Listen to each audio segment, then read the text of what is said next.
with the next evolution of the Legend of Zelda series well underway, there was an undeniable prevailing sense of uncertainty surrounding the series. Nintendo's decision to rethink the conventions of The Legend of Zelda had the potential to go very well, but things could just as easily go very poorly. So when the December 2013 Nintendo Direct presentation was announced, fans couldn't help but wonder if this was where they'd finally learn something about the new Legend of Zelda. It turns out the answer was, sort of. At the top of the presentation, Nintendo CEO Satoru Iwata announced that the first game shown would be a collaboration between Nintendo and Tecmo Koei, and it would combine the gameplay of their long-running Warriors franchise with the world of The Legend of Zelda. The game was Hyrule Warriors, and the reaction was mixed. Mr. Iwata immediately clarified that this new game was not the next main installment in the Legend of Zelda series, but merely a fun spin-off. The footage looked interesting, but not enough to distract from what fans were really after. Nintendo then hosted another direct presentation in February 2014 without a single mention of either Hyrule Warriors or Zelda for Wii U. Tensions were getting high, and speculation was running rampant, but relief finally came 4 months later. It was with bated breath that the gaming press and fans alike tuned in to Nintendo's E3 2014 presentation for the first proper unveiling of Zelda's new direction. The show started off in an uncharacteristically self-aware form, with direct references to Nintendo's continued refusal to localize Mother 3, adult Link not wanting Toon Link around, and Satoru Iwata and Nintendo of America president Reggie Fils-Aimé engaging in a martial arts battle to promote Super Smash Bros. For Wii U. It was a remarkably fun presentation, but about halfway through, Zelda series producer Eiji Aonuma took center stage to finally discuss Zelda for Wii U.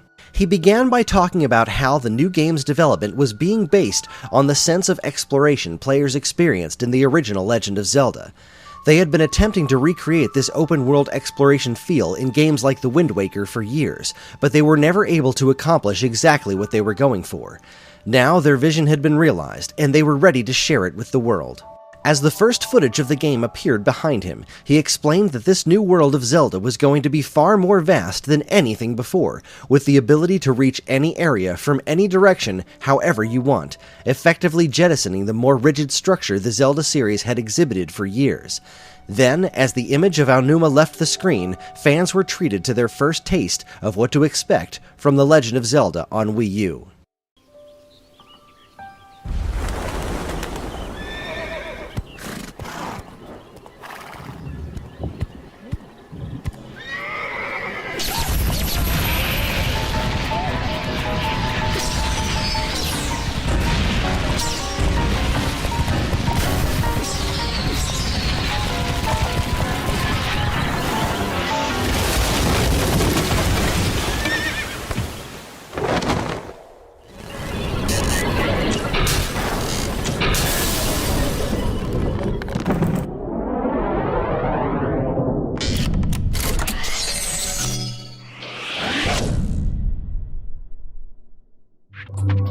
The presentation immediately moved on to the next game, giving fans no time to process the confusion and excitement over what they had just witnessed. Some were bewildered by the appearance of advanced technology, while others weren't sure the protagonist was even still Link. Questions were limitless, but one thing was certain: excitement for the game had never been higher. The new footage successfully impressed, but the game was still a long way off. In the meantime, Zelda fans were about to get a crash course in a very different kind of game. Hyrule Warriors released for the Wii U in September 2014, combining Tecmo Koei's long-running Warriors franchise with elements of The Legend of Zelda. The game put players in a massive battlefield, and it was up to them to utilize over-the-top moves to take down hordes of enemies, while managing the various facets of the battle taking place in multiple locations. Following one of Ganondorf's previous defeats, his soul was split into 4 fragments and scattered throughout time and space. One was sealed in the Master Sword, while the other 3 went to the worlds of Ocarina of Time, Twilight Princess, and Skyward Sword. Using a sorceress named Sia, Ganondorf was able to open the Gate of Souls and summon an army to attack Hyrule Castle. During the battle, a soldier named Link discovered that he was in possession of the Triforce of Courage. Princess Zelda, though, had disappeared, and so Link teamed up with the Hylian general Impa to track her down.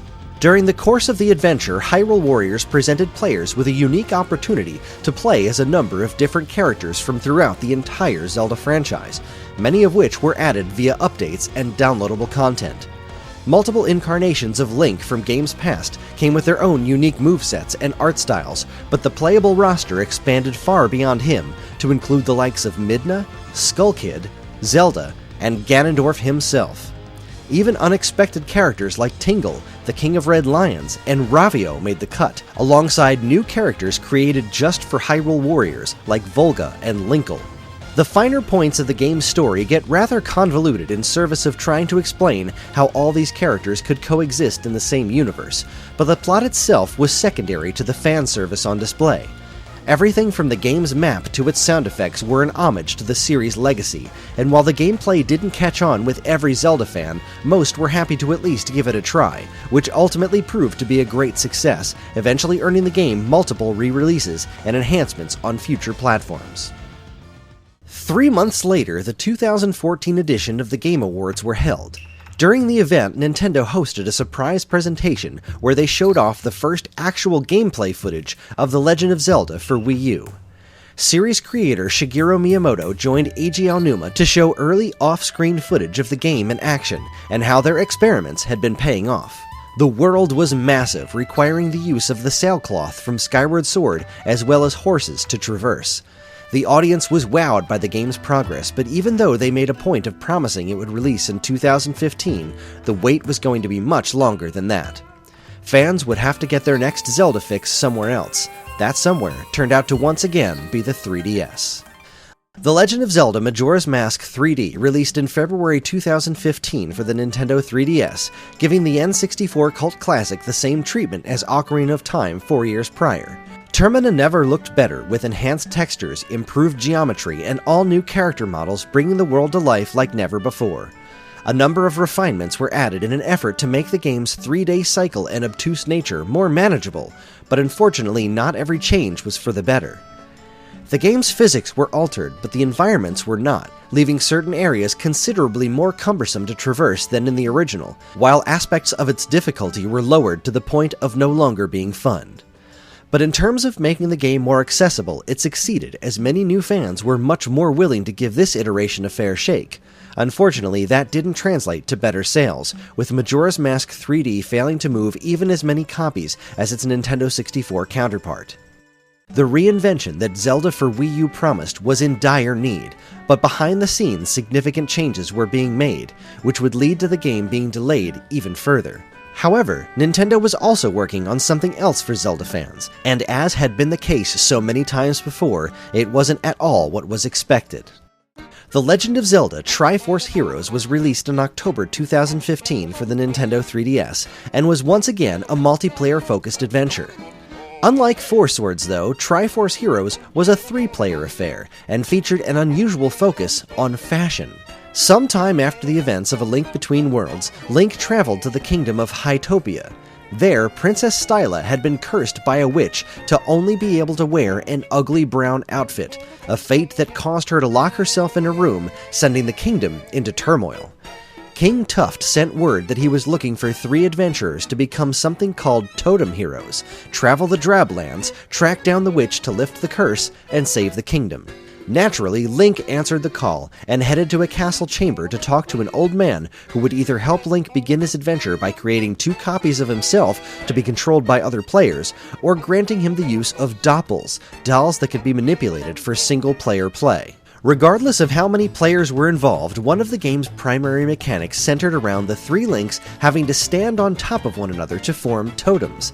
This forced players to work together to solve puzzles and fight bosses in a unique way, and much like in Four Swords, resulted in an experience that was equal parts cooperative and competitive.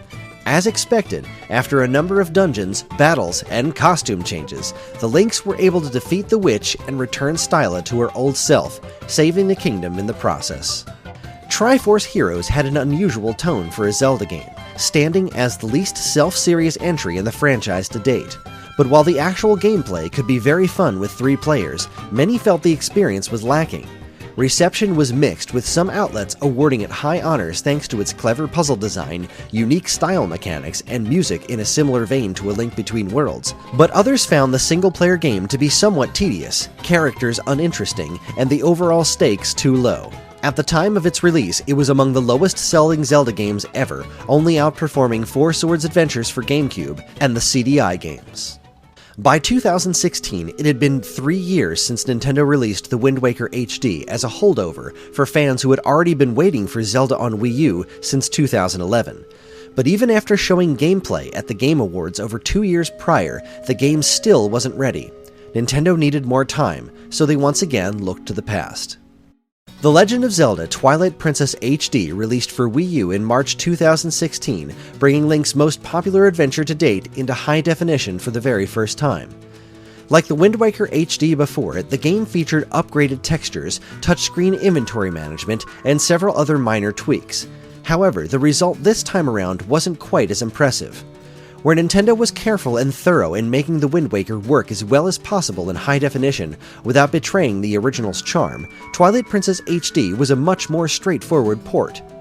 Textures were enhanced, but the game's inherent art style didn't upscale quite as nicely as Wind Waker's more simplistic design, and since the porting process was outsourced to third-party company Tantalus, some of the finer details like the game's lighting didn't work quite as well as they could have. Still, the enhancements that existed were greatly appreciated, especially the streamlining of the Tears of Light quests, which were a point of contention among fans of the original release. But the Wii U wasn't the only way fans got to revisit the world of Twilight Princess, as 3DS owners were treated to yet another completely different kind of Zelda game. My Nintendo Picross: The Legend of Zelda Twilight Princess was released on the 3DS in March 2016 exclusively as a reward for My Nintendo Club members. While not exactly a Zelda game in the strictest sense, it was a completely unique version of Nintendo and Jupiter's long-running Picross series, themed entirely around The Legend of Zelda Twilight Princess. Picross is a puzzle game where players must use numbers on a grid in order to draw a picture. Each number corresponds with the number of tiles that need to be colored in. Once all the necessary blocks are filled, an image of a character or item from Twilight Princess would be revealed. The further you get in the game, the more complex the puzzles become, with 45 puzzles in all ranging from 10 by 10 grids all the way up to 20 by 15. The action was hosted by Midna, who gave players basic information as they played, while set to a unique musical score based on the themes from Twilight Princess. My Nintendo Picross: The Legend of Zelda Twilight Princess was a small experience, but a welcome one considering it was effectively free for My Nintendo members and offered fun and engaging puzzle gameplay. Ultimately though, much like the past several releases in the Zelda series, it was nice, but it was still just a distraction from the bigger picture. Unfortunately, the wait for more information would still be longer, as following this release there would be no news on the Zelda series for over a year. But what waited for fans on the other side was exactly what Nintendo had promised, and if all went well, this new game would be the breath of fresh air the series needed. Join us next time when Zelda once again shifts to new hardware, and Nintendo finally delivers on their bold new direction years in the making.